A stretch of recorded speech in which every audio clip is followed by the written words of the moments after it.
स्वागत है आप सबका मेरे चैनल एग्जाम प्रिपरेशन में। जैसे कि आपको पता मध्य प्रदेश ठीक पढ़ रहे हैं और आज हम इसी में टॉपिक अच्छा पढ़ने वाले हैं, मध्य प्रदेश का इतिहास। पहले तो पता होना चाहिए इतिहास क्या है। जैसे कि आज हम मध्य प्रदेश का प्राचीन इतिहास पढ़ने जा रहे हैं। इससे काफ़ी क्वेश्चन पूछे जाते हैं और हर एग्जाम में इम्पोर्टेंट है। आपके मध्य प्रदेश की किसी भी एग्जाम में हो सकता है, पीएससी हो सकता है, व्यापम, एसआई वगैरह जितने भी आपके वनडे एग्जाम होते हैं सब में यहाँ से क्वेश्चन पूछे जाते हैं। तो चलिए हम स्टार्ट करते हैं मध्य प्रदेश का इतिहास। अगर आपसे पूछे जाते हैं इतिहास आप किसे कहते हैं, तो आपको पहले तो पता होना चाहिए इतिहास क्या है। तो आपको आपको क्या बताना है इसके बारे में। प्राचीन जो घटनाएं होती हैं उनके बारे में जानकारी प्राप्त करने को हम क्या बोलते हैं, मतलब पुरानी घटनाओं को या उनसे संबंधित कुछ भी जानकारी को हम प्राप्त करने को क्या बोलते हैं, इतिहास बोलते हैं।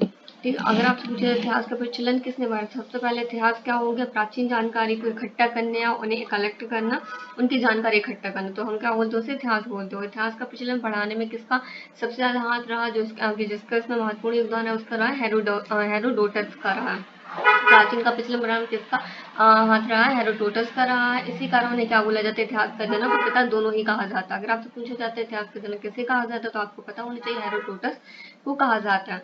इसके बाद है मध्य प्रदेश की जो इसके बाद जो इतिहास को पढ़ने के लिए जितने भी इतिहासकार रहे उन्होंने इतिहास को अच्छी तरह से समझने के लिए इतिहास को क्या किया, 3 भागों में डिवाइड किया है।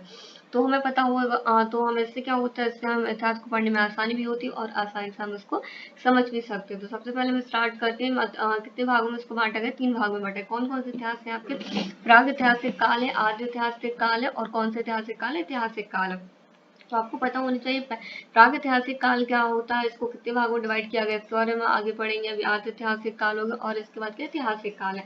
तो अगर आपसे पूछे जाते हैं मध्य प्रदेश के इतिहास को बनाने एवं मतलब इसको बहुत अच्छे से आकर्षक बनाने के लिए, मध्य प्रदेश को बहुत अच्छे से आकर्षक अट्रैक्टिव बनाने में एवं जानकारी प्राप्त करने 2 व्यक्तियों को महत्वपूर्ण योगदान रहा, वो भी किसमें, मध्य प्रदेश के मध्य प्रदेश के इतिहास में। तो सबसे पहले किसका कहा जाता है, जीएस बाकड़ कहा जाता है। जीएस बाकड़ है, यहाँ पे जीएस बाकड़ आ जाता है। सेकंड नंबर पे कौन है, कलिंगम है। तो आपको 2 याद रखने, जीएस बाकड़ है और सेकंड नंबर पे कौन है, कलिंगम है। अगर आपसे पूछा जाता है प्राग ऐतिहासिक काल क्या है, तो आपको पहले पता होना चाहिए प्राग ऐतिहासिक काल में क्या था। तो आपको यहाँ बताना है ऐसा, मतलब इस वाले काल में क्या हुआ था, लिखित साक्ष्य उपलब्ध है, लेकिन क्या है हम उसको पढ़ नहीं पाते हैं। प्रागैतिहासिक काल में कैसा इतिहास है, इसका जो कोई भी लिखित साक्ष्य, इसका जो भी साक्ष्य वो कैसे प्राप्त हुई, लिखित साक्ष्य प्राप्त हुई, लेकिन उन्हें पढ़ने में असमर्थ है, मतलब हम उन्हें पढ़ नहीं सकते उनकी लैंग्वेज को। इसके बाद आपका आद्य ऐतिहासिक काल से, इसमें लिखित साक्ष्य उपलब्ध है परंतु पढ़ने भी सक्षम है। इसमें मतलब दोनों इसमें हम क्या है, इसमें सॉरी, प्राग ऐतिहासिक काल में आपको कोई भी लक्ष्य नहीं, मतलब यहाँ पे लिखित साक्ष्य उपलब्ध नहीं हुई है। और आद्य ऐतिहासिक काल में आपका क्या है, लिखित साक्ष्य प्राप्त हुई है, लेकिन उन्हें हम पढ़ नहीं पाते। मतलब यहाँ पे कोई भी आपका लिखित या अलिखित कोई भी साक्ष्य आपको प्राप्त नहीं है। यहाँ पे आपको लिखित साक्ष्य प्राप्त हुई, लेकिन हम उसे क्या पढ़ नहीं पाते। जबकि ऐतिहासिक काल में क्या है, आपको लिखित साक्ष्य भी प्राप्त हुई और हम इसे पढ़ने में भी सक्षम है। तो अब आपको समझ में आ गया होगा 3 भाग कौन कौन से, प्रागैतिहासिक काल में कोई भी आपका जो लिखित साक्ष्य प्राप्त नहीं हुई, आद्य ऐतिहासिक काल में आपको लिखित साक्ष्य प्राप्त हुई, लेकिन पढ़ नहीं पाते हैं हम उसको, मतलब पढ़ने में उसकी लैंग्वेज समझ में नहीं आता, पढ़ने में सक्षम नहीं है। जबकि ऐतिहासिक काल में क्या हम उसको पढ़ भी पाते हैं और हमें लिखित साक्ष्य भी प्राप्त हुई। और मध्य प्रदेश के इतिहास को कितने 2 व्यक्तियों का बहुत महत्वपूर्ण योगदान है उसको आकर्षक बनाना। उसके बाद मध्य प्रदेश का प्राग ऐतिहासिक काल, इसको कब से माना जाता है, इसको माना जाता है 3000, सॉरी यहाँ पे 300 नहीं, यहाँ पे 3000 ईसा पूर्व से माना जाता है। अगर आपसे पूछा जाता है मध्य प्रदेश के प्रागैतिहासिक काल को कितने भागों में बांटा गया, तो मध्य प्रदेश के प्रागैतिहासिक काल को 2 भागों में बांटा गया। प्रागैतिहासिक काल में क्या आपको कोई भी लिखित जानकारी प्राप्त नहीं हुई। तो हम सबसे पहले पढ़ते हैं पाषाण काल में। जैसे इसमें लिखा मध्य प्रदेश में पाषाण काल का अवशेष कहाँ कहाँ से आपको प्राप्त हुई, तो आपको पहले तो वो पता होना चाहिए। तो आपको कहाँ कहाँ से प्राप्त हुई, नर्मदा घाटी से आपको यहाँ से मिला, चंबल घाटी होगी, सोन घाटी होगी और भीमबेटका के आसपास के क्षेत्र से क्या हुआ, मध्य प्रदेश के पाषाण काल के अवशेष मिले हैं। कौन कौन से, नर्मदा घाटी, चंबल घाटी, सोन घाटी हो गई आपकी और भीमबेटका के आसपास से क्या मिला हुआ हमें यहाँ पे, पाषाण काल के साक्ष्य मिले। अगर आपसे पूछा जाता है जैसे आपको पाषाण काल को कितने भागों में बांटा गया, 3 भागों में बांटा है। कौन कौन सा आपका पाषाण काल, पूरा पाषाण काल है, नवपाषाण काल और एक आपका मध्य पाषाण काल है। तो हम सबसे पहले पढ़ना स्टार्ट करते हैं पूरा पाषाण काल। तो अगर आपसे पूछा जाता है मध्य प्रदेश में पूरा पाषाण काल की खोज किसने की थी, तो आपको पता होना चाहिए रॉबर्ट बूस ने की थी। किसने की थी, रॉबर्ट बूस ने क्या की थी, पूरा पाषाण काल की खोज की थी। और इसका क्या साक्ष्य अपने मध्य प्रदेश में मिला, तो इसका जितना भी सर्वेक्षण किया कहाँ, नर्मदा घाटी के आसपास का क्षेत्र जो किसमें आता, पूरा पाषाण काल में आता। और इसका सर्वेक्षण किसने किया था, तो इसमें 3 लोगों ने इसके सर्वेक्षण किया था। किसने किया था, डॉक्टर संकलिया ने किया था, सुपेकर ने किया था और किसने किया था, आरवी जोशी ने किया था। आरबी जोशी ने किया था। अगर आपसे पूछा जाता है कि कितने लोगों ने इसमें सर्वेक्षण किया, तो आपको अच्छे से याद होना चाहिए कितने लोगों ने इसमें सर्वेक्षण किया। 3 लोगों ने इसका सर्वेक्षण किया था पूरा 5 साल का। कौन कौन से हैं, जैसे कि आपको डॉक्टर शंकरी सुपेकर हो गया, शंकर सॉरी यहाँ पे पूरा है जैसा, डॉक्टर शंकरी सुपेकर है, आरबी जोशी होगा, और थर्ड नंबर पे कौन है, बी लाल ने किया था। किसने किया था, बी लाल ने किया। तो 3 लोग कौन कौन से, डॉक्टर शंकरी सुपेकर हो गए, आरबी जोशी होगा, और थर्ड आपके बी लाल ने करवाते। किसने किया था, पुड़ापा सरकार की खोज की थी, जो कहाँ पे, नर्मदा घाटी के आसपास का सर्वेक्षण माना जाता है। अगर आपसे पूछा जाता है एशिया में सबसे पहले डायनासोर का साक्ष्य कहाँ मिला था अपने पूरे एशिया में, तो अपने पूरे एशिया में सबसे पहले डायनासोर का साक्ष्य अपने मध्य प्रदेश में मिला था। वो भी कहाँ पे मिला था, जबलपुर में। और इसकी खोज कब की थी, 1828 में। अगर सबसे एशिया, पूरे एशिया आप याद रख लीजिए, पूरे एशिया को जो डायनासोर का जीवाश्म मिला था, जो कहाँ मिला था, अपने मध्य प्रदेश के जबलपुर में मिला था। कब मिला था, 1828 में मिला था। इसके बाद हम पढ़ते हैं नवपाषाण काल। अगर आपसे पूछा जाता है नवपाषाण काल में कौन कौन से आपके एरिया आ जाते हैं, तो आपको याद रखना एड़ा हो गया, आपका दमोह हो गया, और जबलपुर वगैरह, जिस सब आपके किस में आ जाते हैं, नवपाषाण काल में आ जाते हैं। तो मध्य प्रदेश में नवपाषाण काल कब से माना जाता है, 700 ईसा पूर्व से इसकी शुरुआत मानी जाती है।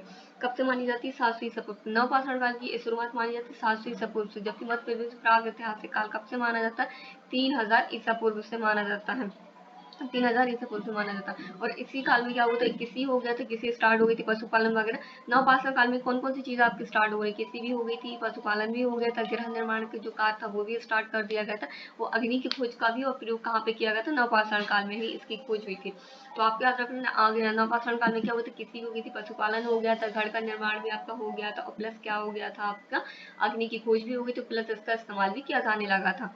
इसके बाद आपका आदमगढ़ क्षेत्र, जो आपका कहाँ आ जाता है, होशंगाबाद में आ जाता है। अगर आपसे पूछा जाता है मध्य प्रदेश में आदमगढ़ क्षेत्र कहाँ पे स्थित है, तो आपको पता होना चाहिए आदमगढ़ क्षेत्र कहाँ पे स्थित है, आपके होशंगाबाद में। तो यहाँ पे क्या आपके मध्य पाषाण काल के साक्ष्य मिले हैं, जो अब जैसे कि मैंने आपको बताया पाषाण काल को 3 भागों में बांटा गया था, पुरा पाषाण का, मध्य पाषाण, नवपाषाण का और मध्य पाषाण का। तो मध्य पाषाण का क्षेत्र व अवशेष आपको कहाँ से प्राप्त हुई है, आदमगढ़ के क्षेत्र से मिले, जो कहाँ पे स्थित है, जो होशंगाबाद में।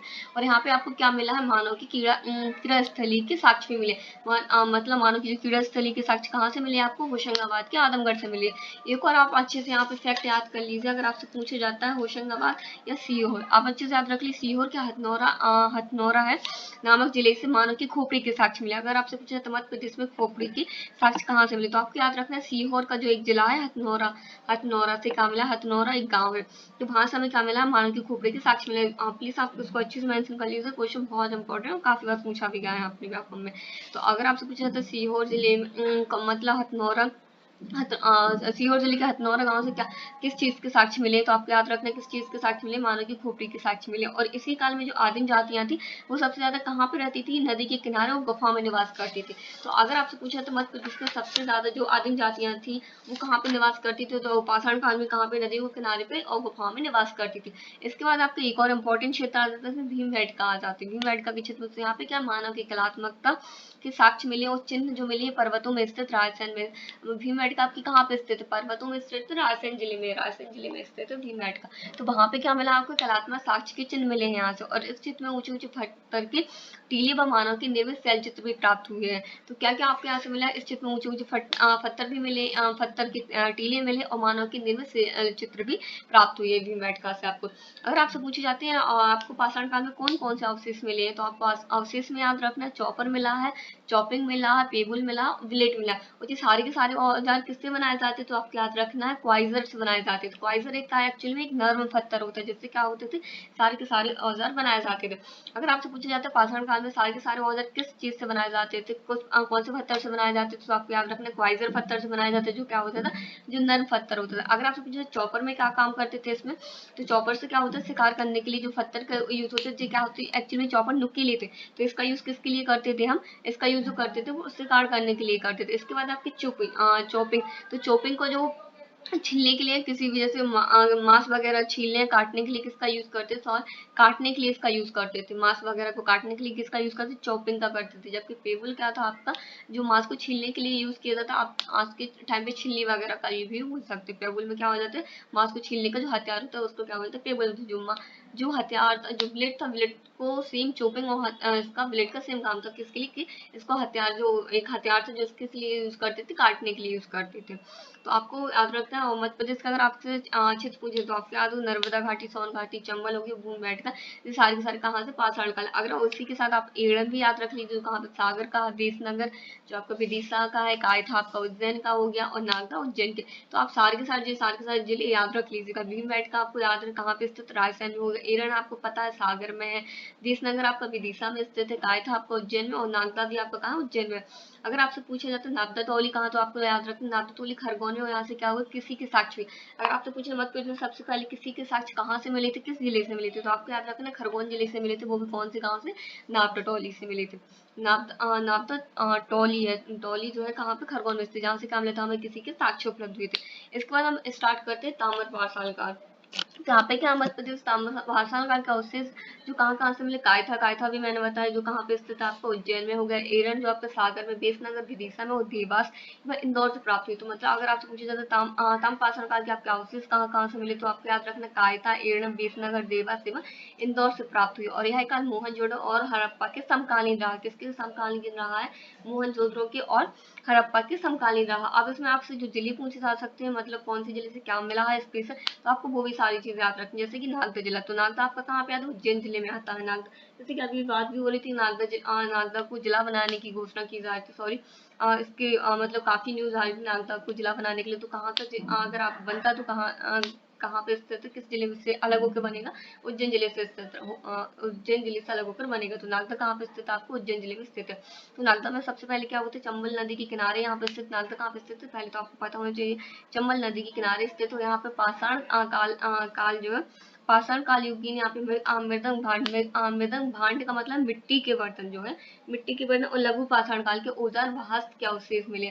तो आपको याद रखना है यहाँ पे नागदा से क्या क्या मिला है, मिट्टी के बर्तन, जिन्हें आप वहाँ आपको जो आपको क्वेश्चन में आंसर दिया जाएगा ऑप्शनल में, वहाँ आपको मिट्टी के बर्तन नहीं आएगा, एक्चुअली भांड आएगा। तो आपको उसको याद रखना है। मृदंग भांड जो मिट्टी के बर्तन होते हैं, और लघु पाषाण काल के औजार व हस्त, वो अस्त्र शस्त्र कहाँ से मिले, अस्त्र जो आपको अस्त्र के अवशेष कहाँ से प्राप्त हुए, नागदा से प्राप्त हुए। इसके बाद है ईरन। ईरन का जो प्राचीन नाम अगर आपसे पूछा जाता तो आपको इसका प्राचीन नाम याद रखना है। इसका प्राचीन नाम क्या था, एरी किरण था। तो अगर आपसे पूछा तो मध्य प्रदेश का प्राचीन नाम जो ईरन कहाँ पे स्थित है, पहले तो आपको पता होगा सागर में स्थित है। इसका नाम क्या है, एरीकरण था। यह क्षेत्र कब 2000 ईसा पूर्व से 700 ईसा पूर्व तक माना जाता है। कब से माना जाता है, 2000 ईसा पूर्व से लेकर 700 ईसा पूर्व तक माना जाता है। मिट्टी की झोपड़ी के साथ सबसे पहले मध्य प्रदेश में कहाँ से प्राप्त हुए थे, तो आपके एड़न से ही प्राप्त हुए थे। और यहाँ पे कैसे घर की जो मिट्टी की झोपड़ी वगैरह कैसे प्राप्त हुई, चौकर और आयताकार बनाए जाते थे। कैसे बनाए जाते हैं, आपके मिट्टी की झोपड़ी के जो साक्ष्य सबसे पहले कहाँ, एड़न से मिले, जो कैसे होते, चौकर और आयताकार शेप में मिले हैं। इसके बाद है आपका कायथा। कायथा भी आपका कहाँ पे स्थित है, उज्जैन में स्थित है। तो यहाँ पे क्या है, ताम्रपाषाण काल की पहली बस्ती कौन सी मानी जाती है, आपकी कायथा मानी जाती है। अगर आपसे पूछा जाए तो मध्य प्रदेश की पहली बस्ती, मध्य प्रदेश की इतिहास में ताम्रपाषाण काल की पहली बस्ती मध्य प्रदेश में कहाँ स्थित है, तो आपको पता होगा कायथा में स्थित थी। कहाँ स्थित, कायथा में ताम्रपाषाण काल की पहली बस्ती थी। है गुप्तकालीन खगोल शास्त्री, और कायथा किसकी भी जन्म भूमि रहा है, गुप्तकालीन खगोल शास्त्री वराहमिहिर की जन्म स्थली मानी जाती है कायथा। तो आपको इसको भी आप अच्छे से याद रख लीजिए। खगोल शास्त्र कौन सी, वराहमिहिर की जन्म स्थली किसको माना जाता है, कायथा। जो कहाँ पे, मोस्टली आपको अभी तक जो क्वेश्चन होते थे उसमें उज्जैन मिलता था। तो अगर हो सकता है अगर आप उज्जैन नाम ले तो आपको क्या लगाना है, कायथा लगाना है। इसके बाद है आपका नागदा तोली। जैसे कि मैंने आपको बताया नागदा तोली कहाँ पे स्थित है, आपके खरगोन जिले में स्थित है। तो 1660 ईसा पूर्व के साक्ष्य यहाँ पे माने जाते हैं। सबसे पुराने साक्ष्य कहाँ पे, यहाँ पे 1660 ईसा पूर्व के साक्ष्य माने जाते हैं। धातु के उपयोग जो मतलब जो सी धातु, जिस धातु का उपयोग करना स्टार्ट कर दिए, तो कौन कौन सी धातु के औजार यहाँ से मिली, तांबे की कुल्हाड़ी मिली, सोने की गोल वगैरह का चिन्ह मिला है, चित्र जो मिट्टी के बर्तन है वो मिले हैं, जो उसी के साथ मिट्टी के बड़े चित्र मिट्टी के बर्तन मिले, और ताम्रकालीन बस्ती भी मिली है। तो अगर आपसे पूछे ताम्रकालीन बस्ती नागदा तोली में भी मिली, और सबसे पहली ताम्रकालीन बस्ती कौन सी मानी जाती है, आपकी कायथा को मानी जाती है। तो आपको याद रखना ताम्रकाल की पहली बस्ती कौन सी थी, कायथा थी। जबकि अगर पूछी जाती ताम्रकालीन बस्ती कहाँ पे मिली हुई, तो आपको सिर्फ नागदा तोली याद रखना। अगर पहली पूछी जाएगी तो कायथा, अगर सिर्फ बस्ती पूछी जाती तो नागदा तोली, आप उसको आंसर लगा। इसके बाद आपका आर्ध ऐतिहासिक काल। तो कब से माना जाता है आपका आर्ध ऐतिहासिक काल, 3000 ईसा पूर्व से 600 ईसा पूर्व तक माना जाता है। इस काल में सबसे महत्वपूर्ण घटना आपकी कौन कौन सी, सिंधु घाटी की सभ्यता मानी जाती है। जिसका विकास कब से कब तक माना जाता है, जैसे आपको पता होगा जिसका विकास 2500 से 1750 ईसा पूर्व के पहले हुआ माना जाता था। इस सभ्यता का निर्माण किसके द्वारा होता, सिंधु घाटी सभ्यता का निर्माण किसके द्वारा हुआ था, द्रविड़ जातियों के द्वारा किया गया था, जो कहाँ से आए थे, भूमध्य सागर से आए हुए थे। जो कहाँ से आए थे, भूमध्य सागर से। अगर आपसे पूछा जाए वैदिक सभ्यता की, वैदिक सभ्यता का निर्माण कब से, तो आपको वैदिक सभ्यता का भी प्लस इसी में याद रखना, 1500 से 600 ईसा पूर्व माना जाता है। और इसको अगर आप पूछा जाता कि आर्य कहाँ से आए थे, वैदिक सभ्यता को आर्य सभ्यता भी कहा जाता। आर्य कहाँ से आए थे, तो आपको याद रखना आर्य जाति के द्वारा इसका क्या किया गया था, निर्माण किया गया था। और आर्य जो आए थे आपके मध्य एशिया से, आर्य आए थे आपकी मध्य एशिया से, जबकि सिंधु घाटी सभ्यता के लोग कहाँ से आए थे, जी कौन सी जाति थी, द्रविड़ जाति थी। वो किस जाति थी, आर्य जाति थी। कहाँ से आए थे, भूमध्य सागर से आए थे, जबकि वो कहाँ से आए थे, मध्य एशिया से आए थे। इस सभ्यता का नामकरण किसने किया था, 1914 ईस्वी में जॉन मार्शल ने किया था। आपको याद रखना है, जो सिंधु सभ्यता का नामकरण किसने किया था, 1924 में किया था, जॉन मार्शल ने किया था। इसी तरह अगर आपसे पूछा जाता है कि मैक्स मूलन ने क्या किया था, जो मैक्स मूलन ने सबसे पहले बताया था कि जो मध्य एशिया से, जो आर्य जाति कहाँ से आई, मध्य एशिया से आई थी। और इस सभ्यता के बारे में जो जानकारी हमें कहाँ से मिलती, वैदिक सभ्यता के बारे में जानकारी हमें वेदों से ही मिलती है। इसी कारण से उसे क्या बोला जाता है, वैदिक सभ्यता बोला जाता है। और यहाँ पे सिंधु घाटी सभ्यता, इसका नामकरण आपको पता चलेगा 1924 में किसने किया था, जॉन मार्शल ने किया था। मध्य प्रदेश में इस सभ्यता का कोई भी साक्ष्य नहीं मिला। आपको याद रखना, मध्य प्रदेश में दोनों ही कौन कौन सी सभ्यता की, ना ही सिंधु घाटी सभ्यता के एक भी साक्ष्य मिले, ना ही वैदिक सभ्यता के एक भी साक्ष्य मिले। वैदिक सभ्यता, इसे वैदिक सभ्यता का नाम इसे क्यों रखा गया, क्योंकि इसका जो पूरी जानकारी कहाँ से मिली, वेदों से मिले, इस वजह से इसे वैदिक सभ्यता नाम रखा गया। इसके बाद ऋग्वेद में मध्य प्रदेश को दक्षिण पथ उत्तर के नाम से संबोधित किया गया। मतलब अगर आपसे पूछा जाए तो मध्य प्रदेश को ऋग्वेद में किस नाम से संबोधित किया जाता है, तो आपको याद रखना है दक्षिण पथ के नाम से और उत्तर के नाम से संबोधित किया गया है। वेदों में यह भी उल्लेखित है कि विंध्याचल में सतपुड़ा नामक पर्वत में कौन सी जाति रहती थी, निषाद जनजाति रहती थी। यहाँ पे आप निषाद जाति, शायद आपने सुना होगा, इन्हें भगवान राम को निषाद जाति के लोग मिले थे, तो वो वही तो यही जनजाति थी जो कहाँ पे निवास करती थी, विंध्याचल पर्वत में सतपुड़ा नामक पर्वतों में निषाद जाति निवास करती थी, जो किसे मिली थी, भगवान राम को मिली थी। इसके बाद मध्य प्रदेश का ऐतिहासिक काल, तो आपको याद रखना ऐतिहासिक काल को क्या बोलते हैं अपनी, इसे लोक काल भी बोला जाता है। तो मध्य प्रदेश का अब हम स्टार्ट करते हैं ऐतिहासिक काल। तो ऐतिहासिक काल क्या, ऐसे लोक काल भी कहा जाता है। इस काल को भी कितने भागों में बांटा गया, इस काल को भी 3 भागों में बांटा गया। जैसा कि आपको पता है, तो जो आपका प्राग ऐतिहासिक काल था उसे 2 भागों में बांटा गया था, जबकि ऐतिहासिक काल को 3 भागों में बांटा गया। कौन कौन सा आपका काल है, तो महापाषाण काल है, वैदिक काल आ जाता है आपका, और महाकाव्य काल आ जाता है।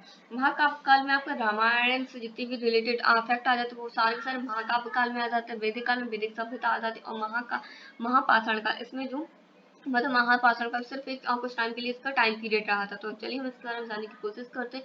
सबसे पहले तुम्हें पता होना चाहिए ऐतिहासिक काल, तो आपको पता होगा ऐतिहासिक काल का जो पूरा क्षेत्र मिला मध्य प्रदेश कहाँ कहाँ पे स्थित मिला, तो मध्य प्रदेश के उत्तर मतलब पूरा उत्तर का जो भाग है ना, जैसे भिंड, ग्वालियर, मुरैना में यहाँ पे क्या मिले, साक्ष्य मिले, किसके मिले, ऐतिहासिक काल के। मध्य प्रदेश में ऐतिहासिक काल के साक्ष्य कहाँ से मिले, तो उत्तर वाले भाग से मिले, भिंड, मुरैना, ग्वालियर, यहाँ से क्या मिला है, इसे लोककालीन संस्कृति की साक्ष्य भी मिले। और कौन कौन से आपके मिले, लोककाल भी, जैसे कि आपको पता है इसे लोककाल भी बोला जाता था, तो इस वजह से इसे क्या लोककालीन योगी सभ्यता की क्या यहाँ पे साक्ष्य भी मिले हैं। और घूसर चित्र मतलब जो कौन मिट्टी के बर्तन के अवशेष भी कहाँ से मिले, ऐतिहासिक काल में विभिन्न मुरैना ग्वालियर से ही साक्ष्य मिले। तो ऐतिहासिक काल के साक्ष्य मतलब कहाँ कहाँ से मिले, उत्तर के भाग से मिले, भिंड मुरैना से मिले।